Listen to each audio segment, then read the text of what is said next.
دوستو عرب شریف میں 1922 تک ترکی کی حکومت ہوا کرتی تھی جسے خلافت عثمانیہ کہا جاتا ہے، جبکہ 1922 سے پہلے سعودی عرب کا نام سعودی عرب نہیں بلکہ حجاز مقدس تھا۔ یہ وہ دور تھا جس میں خلافت عثمانیہ دنیا کے 3 بر اعظموں پر 623 سال تک قائم رہی۔ جب بھی دنیا میں مسلمانوں پر ظلم ہوتا تو ترکی کی حکومت اس کا منہ توڑ جواب دیتی تھی۔ اس وقت امریکہ، برطانیہ، یورپین اور یہودیوں کو اگر سب سے زیادہ خوف تھا تو وہ تھا خلافت عثمانیہ۔ امریکن اور یورپین کو معلوم تھا کہ جب تک خلافت عثمانیہ قائم ہے ہم مسلمانوں کا کچھ نہیں بگاڑ سکتے، چنانچہ انہوں نے خلافت عثمانیہ کو ختم کرنے کے لیے سازشیں شروع کر دی۔ اسی مقصد کے تحت 19ویں صدی میں سلطنت عثمانیہ اور روس کے درمیان بہت وسیع جنگیں بھی ہوئی، کیونکہ مکہ اور مدینہ مسلمانوں کے قریب احترام ہے، اس لیے سب سے پہلا فتنہ وہیں سے شروع کروایا گیا۔ دوستو امریکہ اور یورپ نے سب سے پہلے ایک شخص کو کھڑا کیا جو کہ ایک کرسچن تھا اور ایسے عربی بولتا تھا کہ کسی کو اس پر شک تک نہ ہوتا تھا۔ اس نے عرب کے لوگوں کو خلافت عثمانیہ کے خلاف یہ کہہ کر گمراہ کرنے کی ناکام کوشش کی کہ تم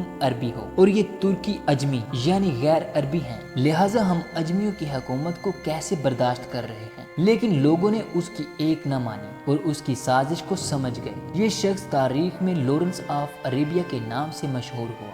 خیر امریکہ نے پھر ایک دوسرے شخص کو کھڑا کیا جس کا نام عبد الوہاب نجدی تھا۔ عبد الوہاب نجدی کی ملاقات عرب کے ایک سوداگر سے ہوئی جس کا نام تھا ابن سعود۔ اس نے ابن سعود کو عرب کا حکمران بنانے کا لالچ دیا۔ ابن سعود نے مکہ، مدینہ اور طائف میں ترکی کی حکومت کے خلاف جنگ شروع کر دی، چنانچہ مکہ، مدینہ اور طائف کے لاکھوں مسلمان ابن سعود کی ڈاکو فوج کے ہاتھوں شہید ہو گئے۔ جب ترکی نے یہ دیکھا کہ ابن سعود ہمیں عرب سے نکالنے اور خود عرب پر حکومت کرنے کے لیے مکہ، مدینہ اور طائف کے بے قصور مسلمانوں کو شہید کر رہا ہے، تب ترکی نے عالمی طور پر یہ اعلان کر دیا کہ ہم اس پاک سرزمین پر قتل و غارت پسند نہیں کرتے۔ چنانچہ اسی وجہ سے خلافت عثمانیہ کو ختم کر دیا گیا، جس کے نتیجے میں 40 نئے ممالک وجود میں آئے۔ دوستو یہ وہ وقت تھا جب حجاز مقدس کا نام 1400 سال کی تاریخ میں پہلی بار بدلا گیا تھا۔ ابن سعود نے حجاز مقدس کا نام تبدیل کر کے اپنے نام پر سعودیہ رکھ دیا، جبکہ حرمین شریفین کے دروازوں کے نام صحابہ اور اہل بیت کے نام پر تھے اور ان کا نام آل سعود کے نام پر رکھ دیا گیا۔ دوستو انگریزوں نے اپنی سازش کی کامیابی پر 1962 میں لارنس آف عربیہ کے نام سے فلم بھی بنائی جو کہ بہت زیادہ مقبول بھی ہوئی۔ خیر ان سب کے بعد یہود و انصار کو عرب میں آنے کی اجازت مل گئی۔ جس دن ابن سعود عرب کا بادشاہ بنا اس دن ایک جشن ہوا اور اس جشن میں امریکہ، برطانیہ اور دوسرے ملکوں کے پرائم منسٹر بھی ابن سعود کو مبارکباد دینے پہنچ گئے۔ جس عرب کے نام سے یہود و انصار کبھی کانپتے تھے وہ سعودیہ امریکہ کے اشارے پر ناچنے لگا اور